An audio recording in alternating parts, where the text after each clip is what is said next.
자, 오늘은 이제 온 국민들께서 관심을 가지고 계신 아마 주로 화천 대유 게이트, 또 대장동 개발 관련된 논의가 많을 것 같습니다. 결론적으로 말씀드리면 장물을 나눈 사람들이 도둑입니다. 그리고 돈을 받은 자들이 범인이죠. 여러분들 이해하기 쉽게 제가 간단히 말씀을 드리면, 제가 동네 모습인데 도둑들이 마을 사람들 살림을 털어가고 있었습니다. 그래서 제가 도둑들이 아예 도둑질을 하지 못하게 제가 전부 막으려고 했는데, 안타깝게도 국민의힘이 당시에 당론으로 작물을 회수하는 걸 방해를 해서 제가 70% 또는 절반밖에 회수하지 못한, 절반의 성공밖에 하지 못한 게 이 사건의 본질이고, 나중에 보니까 그 작물을 도둑들을 도와준 그 사람들이 나눠 가졌더라라는 게 지금 드러났습니다. 이 국민들이 맡긴 인허가권 행사를 통해서 생기는 불로소득은 모두 국민들의 것이 되어야 됩니다.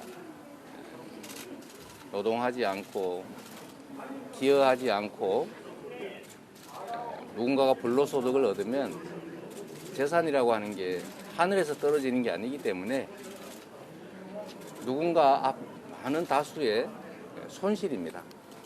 불로소득은 곧 누군가의 손실인 것이죠.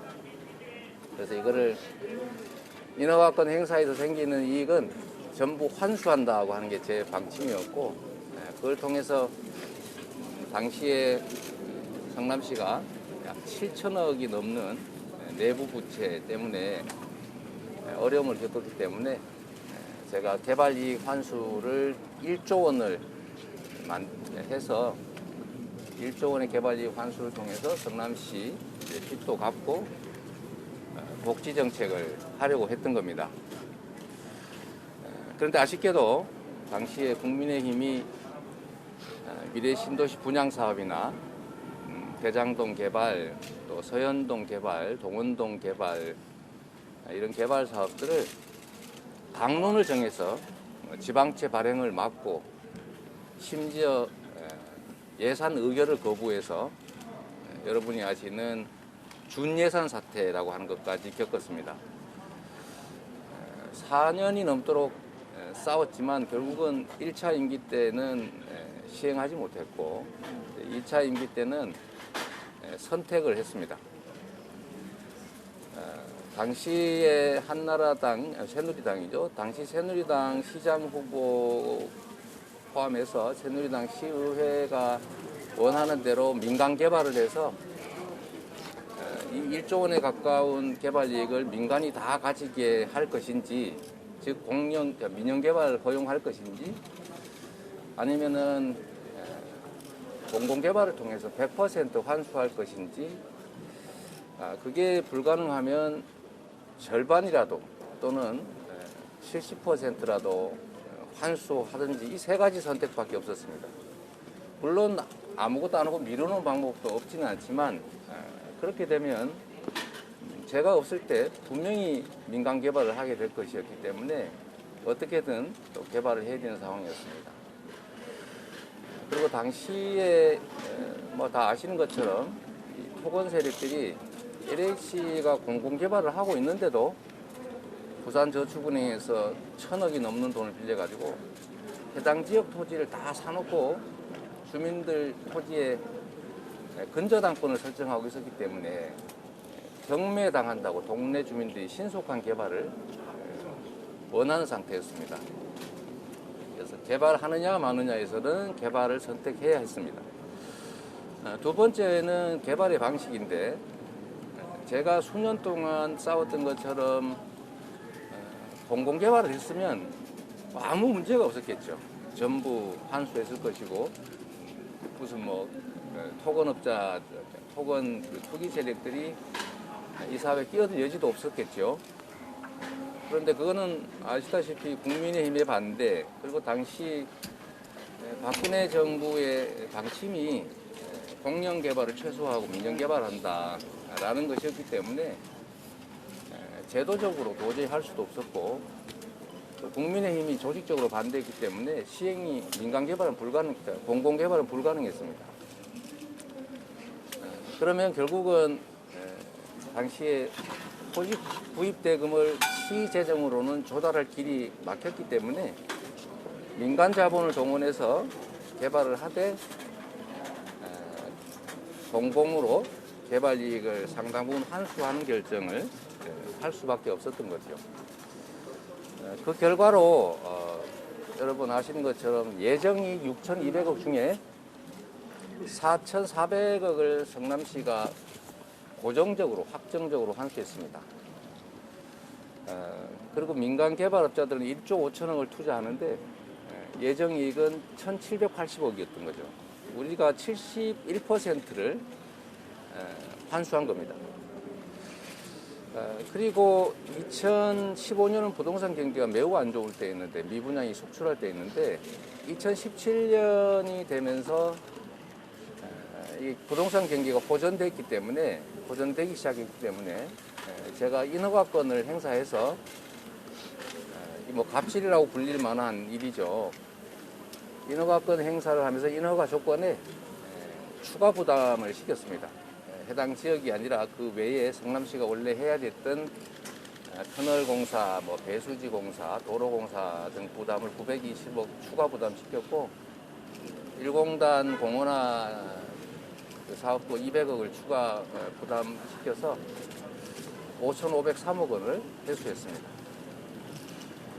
그리고 제가 2018년 3월에 사퇴했는데 그 후에 계속 집값이 상승한 건 뭐 온 국민이 다 아는 사실이죠.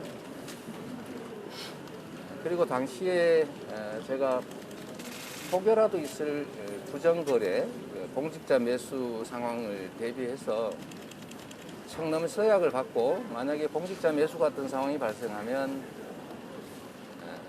계약을 해지한다, 협약을 해지한다, 이런 서약을 받아놨는데, 최근에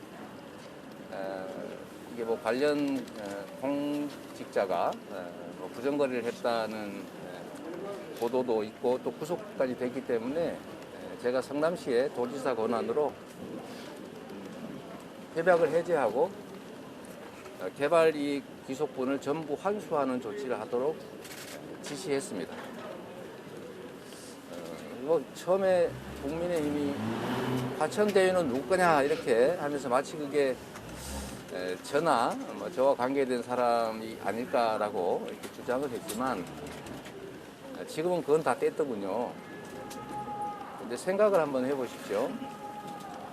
만약에 저와 이해관계가 있는 사람 또는 저의 것이었다면 제가 그걸 뭐하러 추가 부담을 시키면서 1,100억이나 되는 이익을 환수했겠습니까? 오히려 부산 LCT처럼 시예산 투입해서 도와줬겠죠.